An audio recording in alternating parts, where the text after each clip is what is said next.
नमस्ते, सभी का स्वागत है। अ, हमने कल धर्मवीर भारती जी की कालजयी रचना कनुप्रिया के बारे में कहा था और उन्होंने जो नारी के बारे में, नारी के विभिन्न 5 अनुभूतियों के बारे में जो रूपक लिखा है, उसी के बारे में हम पढ़ने जा रहे हैं।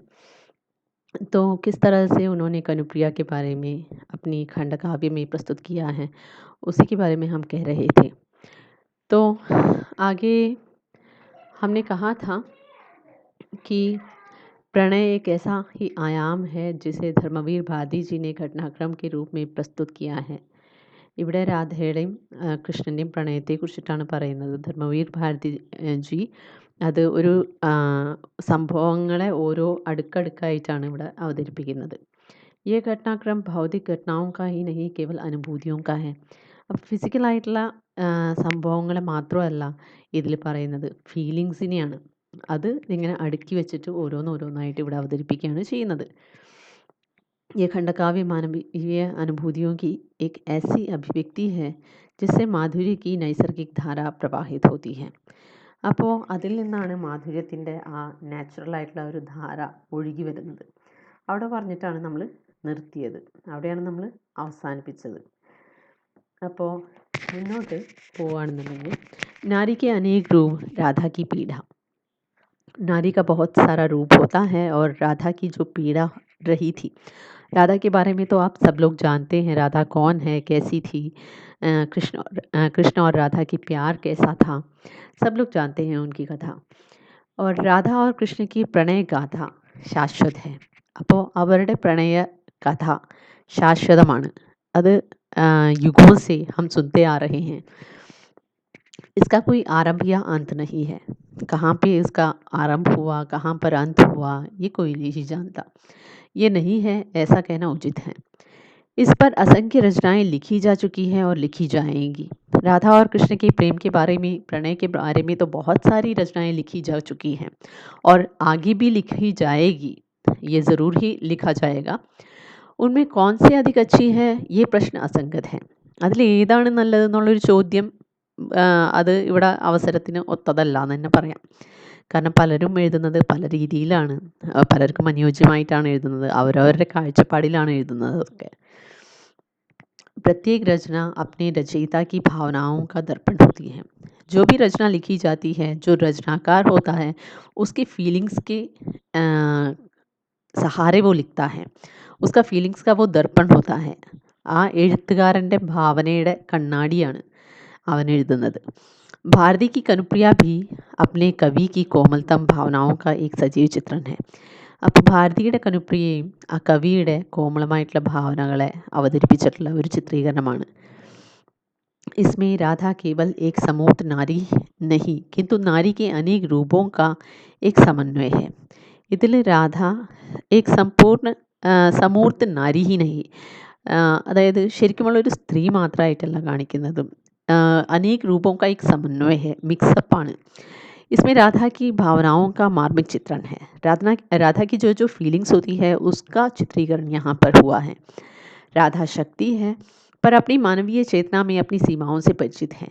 राधा शक्ति का रूप है लेकिन वो मनुष्य स्त्री है. यहाँ पर अपनी मानवीय चेतना को जानती है और उसकी सीमाओं से वो परिचित है. അവളുടെ സീമകൾ, അതിർത്തികൾ രാധയ്ക്ക് അറിയാം. അവളൊരു മനുഷ്യ സ്ത്രീയായിട്ടാണ് ഇവിടെ വരുന്നത്. उसे पता है कि कृष्ण भगवान है और वो एक पार्थिव शरीर है. അപ്പോൾ അവൾക്കറിയാം കൃഷ്ണൻ എന്ന് പറയുന്നത് ഭഗവാനാണ് എന്ന് അറിയാം, പാർത്ഥിവ ശരീരമാണെന്നും അറിയാം. कृष्ण अपने कर्तव्य पालन के लिए धरती पर अवतरित हुए. कृष्ण का कुछ कर्तव्य था. इस दुनिया में जो भी अवतरित हुए हैं वो उनका कुछ पालन कर्तव्य होता था. धरती पर आने का कुछ रीज़न होता था. इसी की वजह से वो धरती पर अवतरित हुए थे. അപ്പോൾ ഓരോ സമയത്തും അവതാരങ്ങൾ ഭൂമിയിൽ ജനിച്ചത് ഓരോ ലക്ഷ്യങ്ങൾ വെച്ചിട്ടായിരുന്നു, അവരുടെ കർത്തവ്യങ്ങൾ നിർവഹിക്കാനായിരുന്നു. അതുപോലെ തന്നെയാണ് കൃഷ്ണനും. अपना कर्तव्य समाप्त करके उन्हें विष्णुलोक वापस जाना ही होगा जहाँ राधा की पहुँच नहीं है. तो कृष्ण जिस कर्तव्य के लिए यहाँ आए हैं उस कर्तव्य का समाप्ति करके उन्हें विष्णु ലോക് में वापस जाना भी है. വിഷ്ണു ലോകത്തിലേക്ക് അദ്ദേഹത്തിന് തിരിച്ചു പോകണം. जहाँ राधा की पहुँच नहीं है, जहाँ राधा मानवीय स्त्री मनुष्य स्त्री होने के कारण राधा पीछे जा नहीं सकती. राधा के मन में यही एक प्रश्न है जो सदैव उसे कचोटता रहता है. राधा कृष्ण से प्यार करती है, लेकिन उसके मन में हमेशा ये एक सवाल उठता रहता है कि राधा कृष्ण के साथ जब वो जाएंगे उनके साथ नहीं जा सकती. तो उसे सदैव कचोटता रहता है. उसके हृदय पर सदैव भारी रहता है ये प्रश्न. എപ്പോഴും അവളുടെ ഹൃദയത്തിൽ ഒരു ചോദ്യമായിട്ട്, വേദനിപ്പിക്കുന്ന ഒരു ചോദ്യമായിട്ട് ഇത് അവശേഷിച്ചിരുന്നു. नारी और नारायण के बीच की ये दीवार क्या टूट सकती है?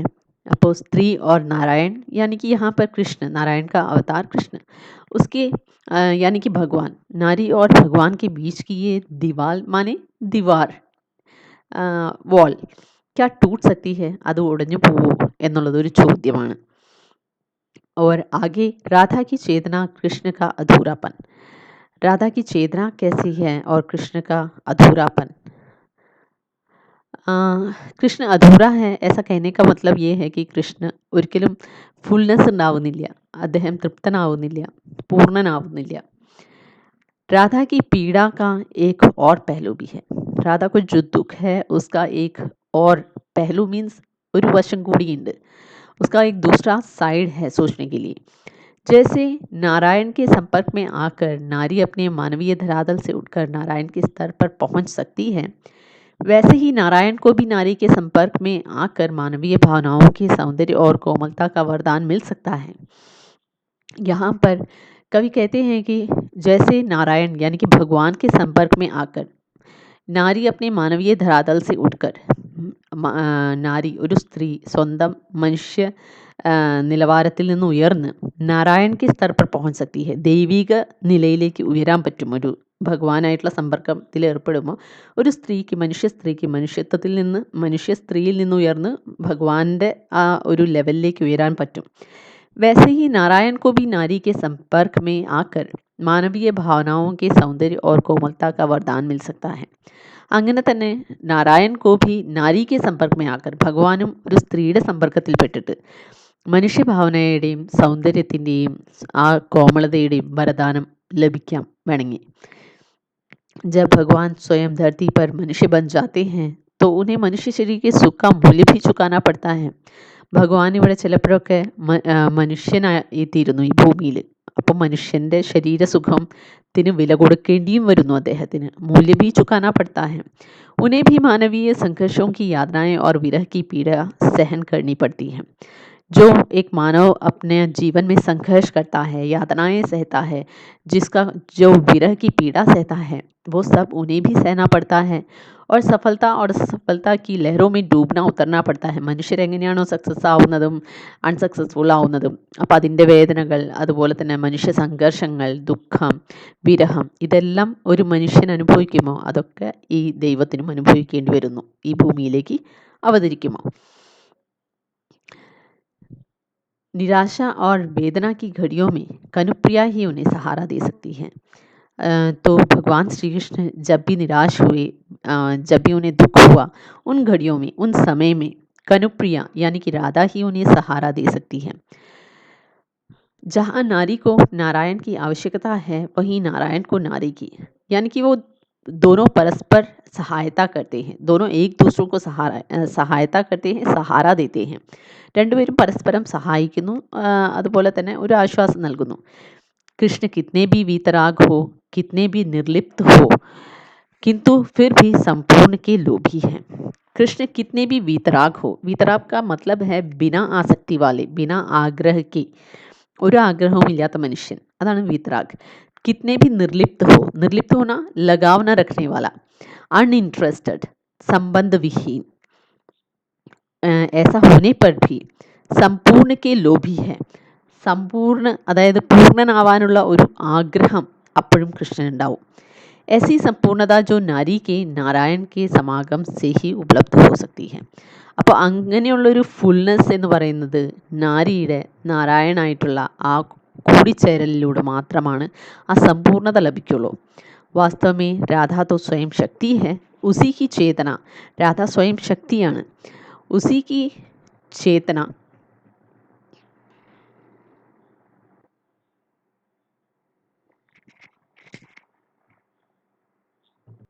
ഉസി की चेतना में से कृष्ण का प्रादुर्भाव हुआ. അതിൽ നിന്നാണ് കൃഷ്ണൻ ഉണ്ടായതെന്ന് തന്നെ പറയാം. प्रादुर्भाव होना എന്ന് വെച്ചിട്ടുണ്ടെങ്കിൽ स्टार्टेड यानी आविर्भाव हुआ.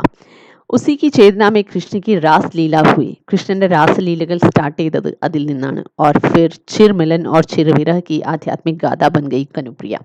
അതിനുശേഷം എന്നേക്കുമായിട്ടുള്ള കൂടിച്ചേരലിൻ്റെയും എന്നേക്കുമായിട്ടുള്ള വിരഹത്തിൻ്റെയും ആധ്യാത്മികമായിട്ടുള്ള ഒരു ഗാഥയായി തീർന്നു കനുപ്രിയ. कविता की शक्ति पाठक का अधिकार. कविता